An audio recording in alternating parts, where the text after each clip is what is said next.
今日同大家講一個好有趣嘅話題，你幾點出世，可能已經透露咗你晚年有幾富貴。你可能會話，岑生，你講呢啲係咪迷信㗎？如果我幾點出世就注定一切，咁我仲使咩努力？我話俾你聽，《公易經》入面有一個好重要嘅概念，叫做變易變則，通通則久。命係一個框架，但運係你自己行出嚟嘅。你識得用你嘅天賦，就事半功倍。你唔識得用，就算手上面住好牌都打唔出好成績。所以我今日要講嘅唔係叫大家去迷信幾點鐘出世就注定點樣，而係透過易經嘅智慧幫大家認識自己多啲。今日我要講3個時辰，呢3個時辰出世嘅人唔係年輕有為，亦都唔係少年得志，恰恰相反，佢哋嘅前半生往往平平淡淡，甚至跌跌撞撞，但就係因為時辰入面嘅能量特別，令佢哋越行越順，越老越旺，晚年有財有福，有人疼，橫財運可以一直延續到老。不過講3個時辰之前，我要先同大家釐清2個概念。第一個概念，橫財命。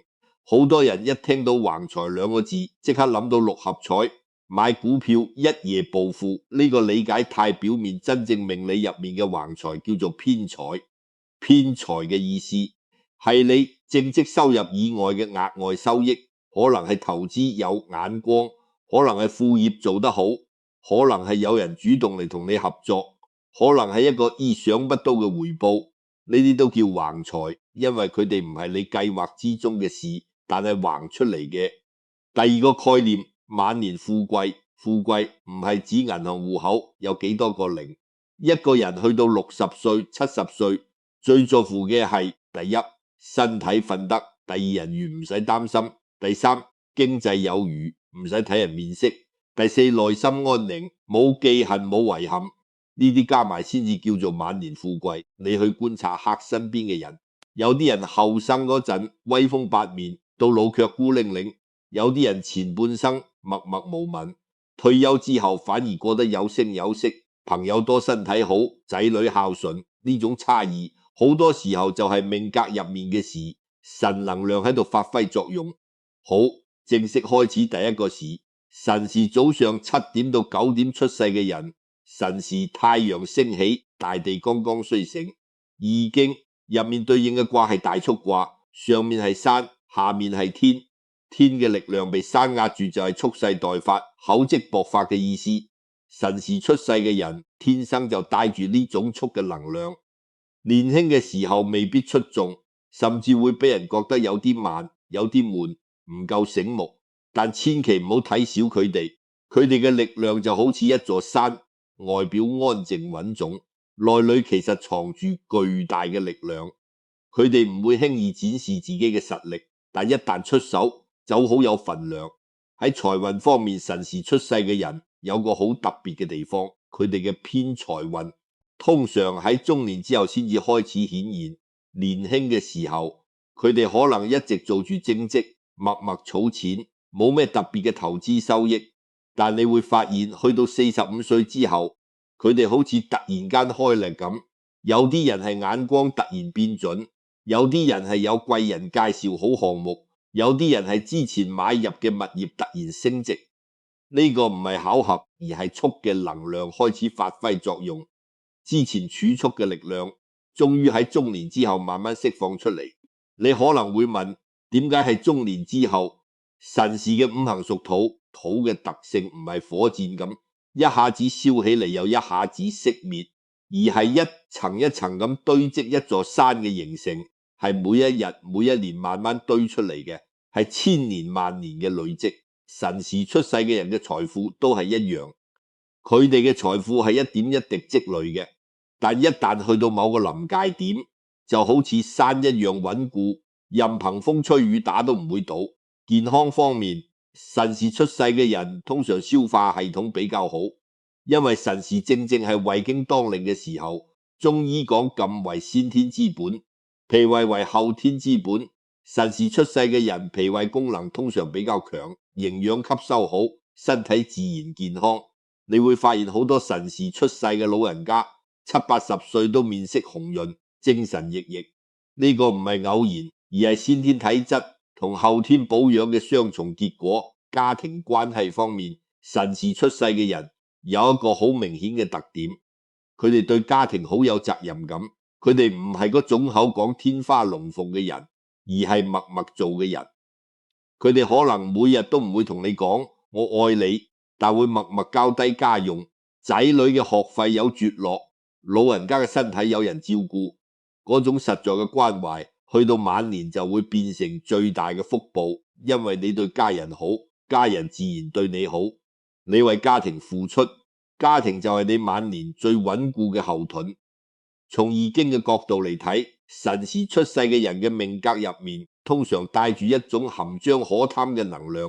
呢4個字出自易經坤卦嘅爻辭，意思係內有才華光芒，但係等待適當嘅時機先至顯現。辰時出世嘅人嘅人生就好似一道唔好茶，第一泡可能味道淡淡嘅，越泡越香，去到第3泡、第4泡先至係精華。辰時出世嘅人仲有一個好值得留意嘅地方，佢哋嘅貴人運通常喺50歲之後特別旺。點解呢？因為佢哋年輕嘅時候唔中意佔人便宜，亦都唔會同人結怨。一個唔得罪人、唔計較人、信得過嘅人，人緣自然就越嚟越好。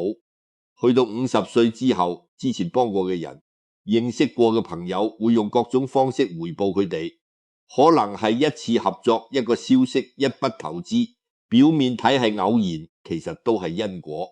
所以辰時出世嘅朋友，如果你覺得自己前半生行得慢、運氣麻麻，唔好灰心，你嘅時間喺後面，你嘅富貴喺晚年。只要你繼續做好自己，繼續積累，繼續善待身邊嘅人，50歲之後你就會進入人生最精彩嘅階段。第二個時辰午時，早上11點到下午1點出世嘅人，第二個時辰午時係一日之中陽氣最旺盛嘅時刻，太陽升到最高點，天地之間充滿住光同熱。易經入面對應嘅卦係離卦，火嘅象徵，代表光明、熱情、洞察力。午時出世嘅人天生就帶住一團火，佢哋嘅火唔係嗰種亂燒嘅野火，而係好似太陽一樣有方向、有光芒、有溫度。呢種人性格開朗，思維敏捷，反應快，有魄力。你同午時出世嘅人傾偈，會覺得佢哋好有感染力，講嘢有道理，而且眼光獨到，好多時一眼就睇穿事情嘅本質。但係有人可能會話，午時出世嘅人咁急，容易衝動，對財富唔係好事喎。呢個講法唔完全啱。午時出世嘅人確實行動力強，但佢哋嘅衝動唔係盲目，而係因為佢哋睇得快、判斷快，所以行動自然就快。好多時候人哋仲喺度猶豫，佢哋已經出手嗰種。當然年輕嘅時候可能因為經驗唔夠而出錯，但隨住年紀增值、經驗豐富，呢種特質就會變成巨大嘅優勢。午時出世嘅人嘅財富模式好有趣，佢哋屬於波浪式上升嘅類型，財富唔係一條直線穩定上升，而係有高有低，好似海浪咁。但整體大勢係向上嘅。年輕時可能試過投資失利，生意軍俾人呃過，但每一次挫折都令佢哋學到嘢，下一次就做得更好。去到40歲左右，佢哋通常已經累積咗足夠嘅經驗同人脈，開始進入穩定嘅上升期。而50歲之後更加係財富嘅黃金期。午時出世嘅人偏財運特別好。點解呢？因為離卦嘅火有一個特性，火一定要依附喺某樣嘢上面先至可以燃燒，呢樣嘢就係木木生火。呢個特性反映喺午時出世嘅人身上，就係佢哋知道一個人嘅力量有限，所以佢哋好識得合作，好識得整合資源，好識得揾到適合嘅合作夥伴。呢種能力正正就係偏財運嘅來源。因為偏財好多時候就係通過合作、通過人脈、通過資源整合而出現嘅。易經離卦嘅卦辭講離騰亨，觸噴牛吉，意思係離卦嘅火雖然猛烈，但要得到最好嘅結果，就要學習柔順同包容。午時出世嘅人，年輕時可能火氣大、性子急，但喺中年之後，如果學識收一收火氣，以溫和嘅方式待人接物，福氣就會大增。事實上，你去觀察午時出世嘅成功人士，好多都經歷過一個轉變。30、40歲嗰陣，佢哋可能好利、好有攻擊性，事業上雷厲風行。但去到50歲之後，佢哋會變得溫和，說話開始有分寸，做事開始留餘地。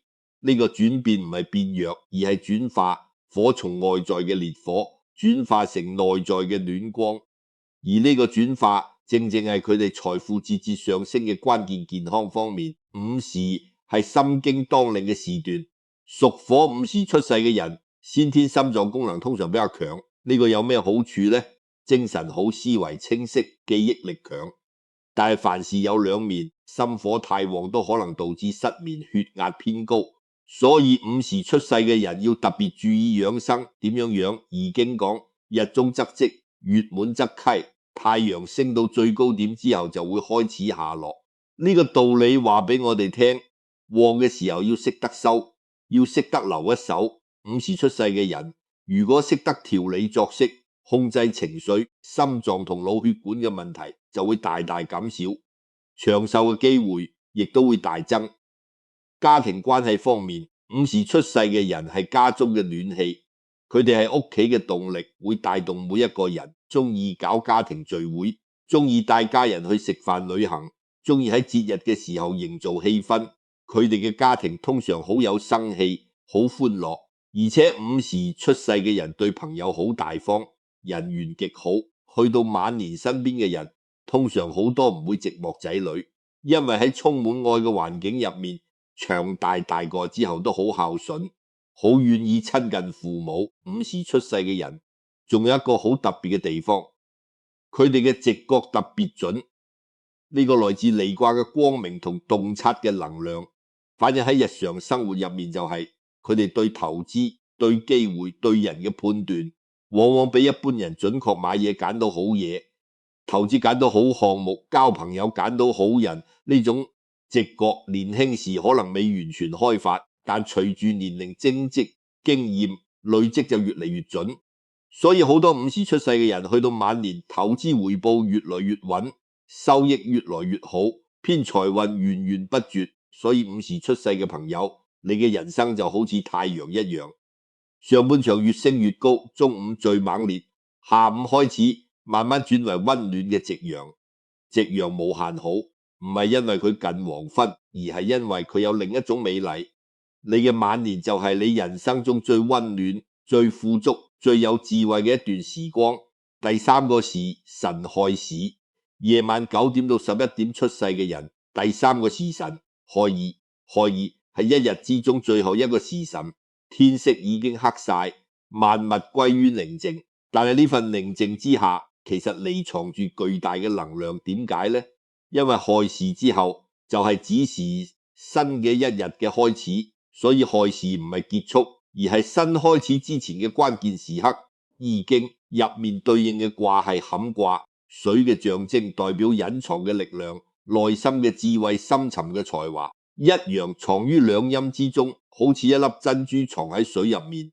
亥時出世嘅人天生就帶住呢種藏嘅能量，佢哋可能係最唔起眼、最低調、最容易被忽略嘅人，但千祈唔好因為佢哋低調就睇小佢哋。水有幾種特質：第一，水睇落柔和，但係滴水可以穿石，穩性極強；第二，水嘅表面平靜，但下面可能暗藏義勇；第三，水往低處流，百川歸海，最終所有嘅水都會匯聚一齊。呢三種特質反映喺亥時出世嘅人身上，就係佢哋表面柔和，內裏深沉，最終能夠累積大量嘅財富同福氣。亥時出世嘅人嘅財富模式同前面兩個時辰完全不同。辰時係厚積薄發，午時係波浪上升，亥時係暗流湧動。佢哋嘅財富係藏住嘅，你可能喺佢哋身上睇唔到任何暴富嘅跡象。佢哋唔會突然間問新車，唔會突然間住名牌，唔會突然間大魚大肉。但如果你有機會了解佢哋嘅財務狀況，你會嚇一跳，佢哋嘅投資資產往往比你想象中多好多好多。嗰個就係坎卦，一陽藏於兩陰之中嘅體現。財富藏喺低調嘅外表之下，人哋睇唔到，但自己心中有數。呢種發大財嘅方式叫做暗財。暗財嘅人財富唔會大鑼大鼓，咁人盡皆知。但佢哋嘅財富好實在、好穩定、好持久，而且因為低調，唔容易招人知道，亦都唔容易因為錢而招來麻煩。呢點對晚年嚟講好重要，因為老人家最怕嘅就係錢多惹事。亥時出世嘅人喺投資方面有天生嘅優勢，就係耐性。水嘅特質就係雲性河流，唔會因為前面有石頭就停低，佢會繞過號，慢慢改道，慢慢流過。亥時出世嘅人做投資都一樣，佢哋唔會因為短期嘅波動就即刻放手，佢哋有足夠嘅耐性等。呢種投資回報率通常好高，好多亥時出世嘅人年輕時買入嘅物業或者股票，到晚年已經升值咗好多倍。講到偏財運，亥時出世嘅人有一個好有趣嘅現象，佢哋嘅偏財往往係透過水到渠成嘅方式出現嘅。佢哋唔係主動去追求，而係將手頭嘅事情做好之後，財富自然就會嚟，就好似水咁。你喺地上挖一條管道，水自然就會流過嚟。呢種偏財可能係舊同事介紹嘅一個項目，可能係老朋友聯繫嘅一單生意，可能係退休之後參加興趣班識到嘅朋友帶嚟嘅投資機會。佢哋嘅財富嚟得自然，嚟得輕鬆，完全唔使強求健康方面。亥時係三焦經當令嘅時段，三焦主通調水道，亥時出世嘅人先天嘅水液代謝功能通常比較好。呢個有咩好處呢？唔容易水煮，唔容易生濕氣，剪功能比較強。而剪係先天之本，剪好嘅人通常精力充沛，骨骼強健，頭髮烏黑。好多亥時出世嘅老人家70幾80歲仲行得走得，精神好足，甚至頭髮仲有幾分黑。